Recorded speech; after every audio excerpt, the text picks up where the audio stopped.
Antes de tudo vos entreguei o que também recebi, que Cristo morreu pelos nossos pecados, segundo as Escrituras, e que foi sepultado e ressuscitou ao terceiro dia, segundo as Escrituras. 1 Coríntios, capítulo 15, 3 e 4. Irmãos, venho lembrar-vos o evangelho que vos anunciei, o qual recebeste e no qual ainda perseverais. Foi o que o apóstolo Paulo escreveu nesse capítulo 15 de 1 Coríntios, verso 1. É interessante como, apesar de nós termos recebido este evangelho da graça, o qual nos foi concedido gratuitamente e por meio do qual fomos salvos, né?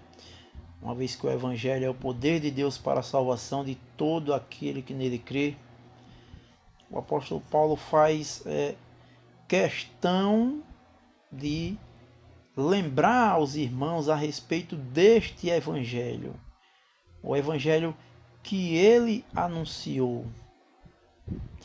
Veja a importância de nós considerarmos o que o Senhor entregou aos seus discípulos, né? O qual nós chamamos de sã doutrina, né? A doutrina dos apóstolos, a qual lá em Atos capítulo 2 vai mostrar que os irmãos perseveravam na doutrina dos apóstolos, na comunhão, no partir do pão e nas orações. Perseverar na doutrina dos apóstolos não é nada mais, nada menos do que insistir, persistir, considerando que nós não precisamos de nenhum outro ensino, que doutrina é ensino. Para seguir o Senhor, para sermos salvos e termos uma vida piedosa diante do Senhor, nós só precisamos deste Evangelho. O Evangelho que recebeste, disse o apóstolo Paulo, e no qual ainda perseverais. Ou seja, ele começou elogiando aqui os irmãos de Corinto mesmo,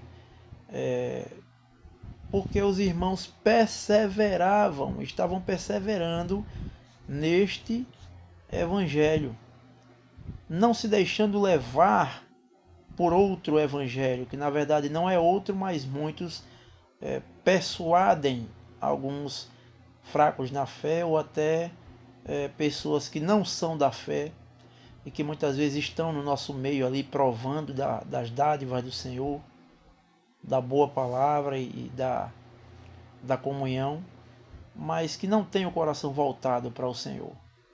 Esses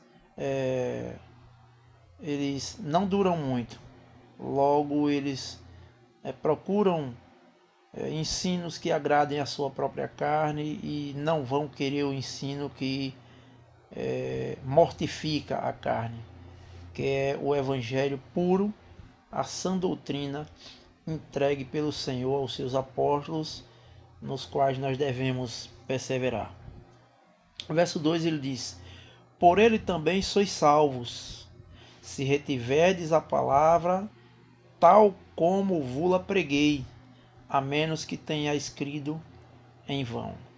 Então este evangelho que o apóstolo Paulo faz questão de lembrar aos irmãos e entender que eles estão perseverando nesse evangelho, ele diz: é por meio deste evangelho que vocês são salvos, que vocês foram salvos. Sois aqui quer dizer são, né?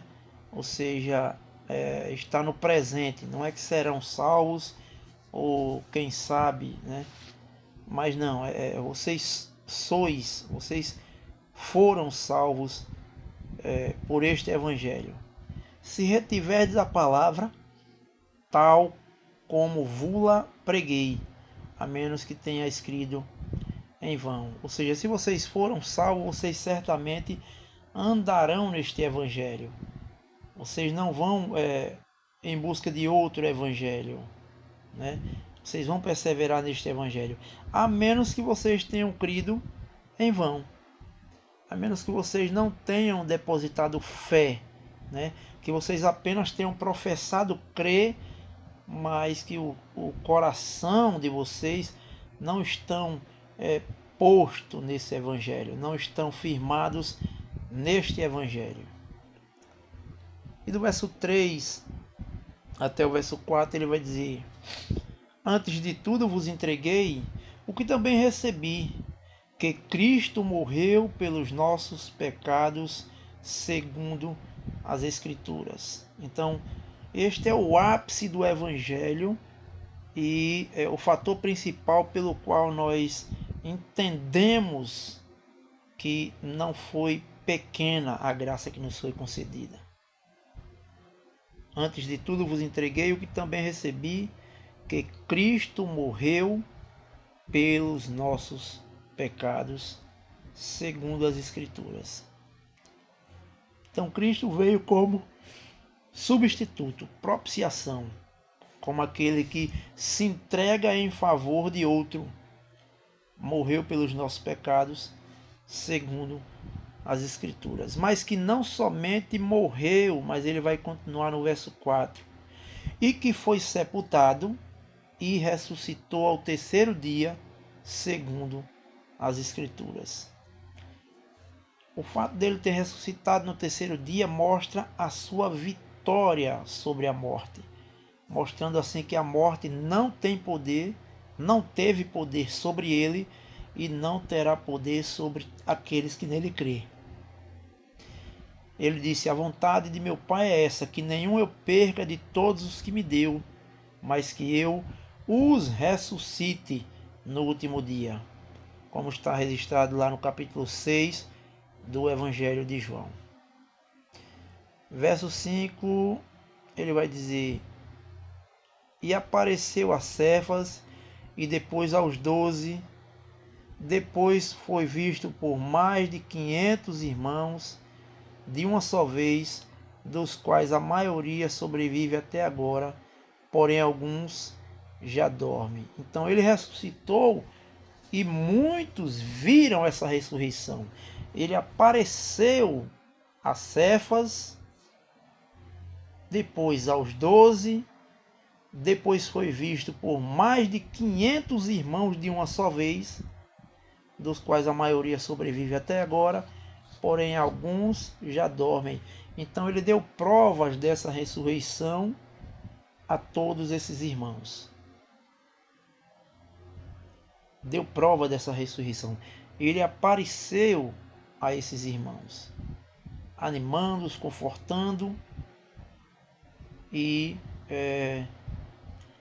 dando assim convicção e prova de que a vida não se acaba na morte. Existe uma ressurreição. Existe uma ressurreição. Aquele que crê em mim, ainda que esteja morto, viverá. Foi o que disse o Senhor. Então Cristo morreu pelos nossos pecados, ressuscitou e em breve há de vir buscar a sua igreja, aqueles que estarão esperando pela sua vinda gloriosa. Que Deus te abençoe com essa palavra e que você guarde o seu coração em Cristo, confiante de que nada se acaba na morte, pois existe uma eternidade nos aguardando em Cristo Jesus, nosso Senhor.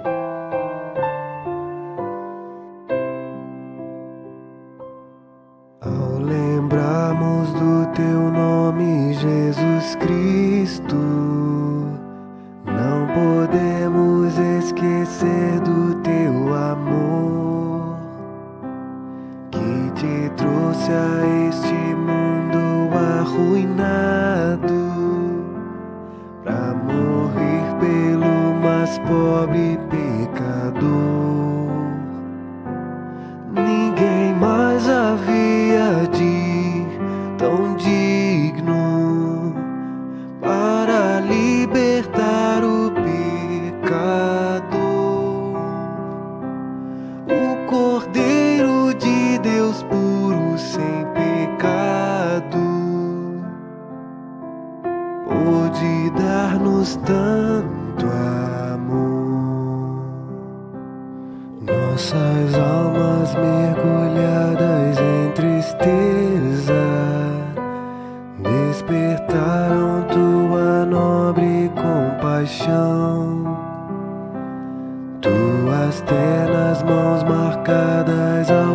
alcançarão este povo que é tua possessão.